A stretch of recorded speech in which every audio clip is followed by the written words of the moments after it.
आम उपचुनाव में पीडीपी उम्मीदवार आगा मुंतजिर मेहदी पर इलेक्शन कमीशन की नजर सख्ती से है। मेहदी पर इल्जाम है कि उन्होंने रात के वक्त बिना इजाजत के रैलियां और जनसभाएं की हैं, जिससे मॉडल कोड ऑफ कंडक्ट की खिलाफवर्जी हुई है। इलेक्शन कमीशन ने उन्हें शो कोज नोटिस जारी करते हुए 24 घंटे में जवाब देने को कहा है।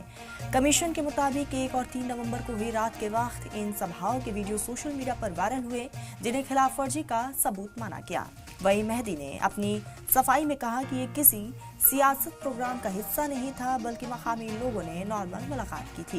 उन्होंने यकीन दिलाया है कि आगे से हर संवाद के लिए पहले इजाजत दी जाएगी।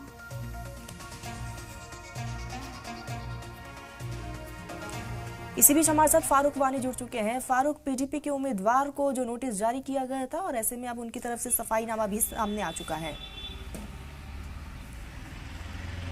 जी बिल्कुल, जो मुंतजर मेहदी हैं, जो पीडीपी के उम्मीदवार हैं बडगाम क्षेत्र से, तो उन पर ये शोकास नोटिस जो हैं जारी किया गया है चुनाव आयोग की तरफ से। और उसमें कहा गया है कि जो मुंतजर मेहदी हैं उन्होंने 1 और 3 नवंबर को रात के दौरान कैंपेनिंग की हैं, चुनावी जनसभाएं की हैं, चुनावी रैलियां की हैं। तो उसके बाद चुनाव आयोग की तरफ से ये नोटिस जारी किया गया है और उन्हें 24 घंटे के अंदर जवाब देने के लिए लिखित कहा गया है। और उन्होंने हालांकि सफाई भी अपनी तरफ से दी है। उन्होंने कहा है कि वो चुनावी रैली का हिस्सा नहीं थे और जो उन्होंने लोगों के साथ बातचीत की या जो लोग एकत्रित हुए तो वो उनके प्यार की वजह से हुए और वो कोई चुनावी मुहिम का हिस्सा नहीं थे। हालांकि रात भर जो जनसभाएं चली, जिसमें हमने देखा भारी संख्या में लोग इकट्ठे हुए थे और उन्होंने जनसभा को संबोधित भी किया, तो उससे लग रहा है कहीं ना कहीं जो मुंतजर मेहदी हैं उनके द्वारा ये गलती की गई है। अब उन्हें जिस तरीके से उनका स्टेटमेंट आया और उन्होंने कहा कि वो आगे इस चीज़ का ख्याल रखेंगे,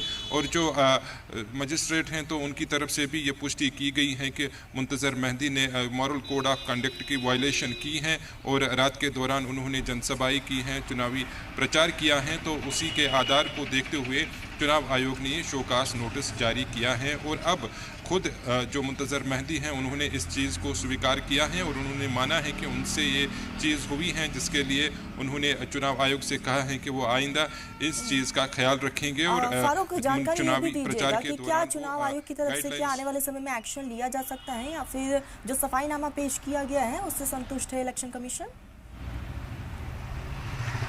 जी बिल्कुल, चुनाव आयोग की तरफ से क्लियर किया गया है कि अगर मुंतजर मेहदी ने दोबारा इस तरह की गलती की, रात के दौरान उन्होंने विदाउट परमिशन या जो मजिस्ट्रेट हैं या फिर जो उनका स्क्वाड हैं उनके बगैर अगर उन्होंने जनसभा की, तो उनके खिलाफ बहुत बड़ी कार्रवाई की जा सकती हैं, जो कि मुंतजर मेहदी के लिए मुश्किलें पैदा कर सकती हैं। फ़िलहाल ये एक तरफ से जो उनको चेतावनी दी गई है कि वो इन चीज़ों का ख्याल रखे और मॉरल कोड ऑफ कंडक्ट की वायलेशन ना करे, वरना उनके खिलाफ कार्रवाई की जाएगी। इसीलिए जो मुंतजर मेहदी हैं उनका रुख इस चीज़ को लेकर बहुत ही नरम दिख रहा है और उन्होंने सफाईनामा भी पेश किया है और लिखित जो उनको कहा गया है कि 24 घंटे के अंदर वो जवाब दे, वो लिखित भी उनको जवाब देना पड़ेगा, ताकि वो इस तरह की कार्रवाई आगे ना करे, बल्कि ना सिर्फ उनके लिए बल्कि जो दूसरे लोग हैं जो भी उम्मीदवार हैं। इलेक्शन कमीशन की तरफ से भी इसको लास्ट वार्निंग के तौर पर ही देखा जा रहा है। फिलहाल तमाम जानकारी के लिए बहुत शुक्रिया फारूक आपका।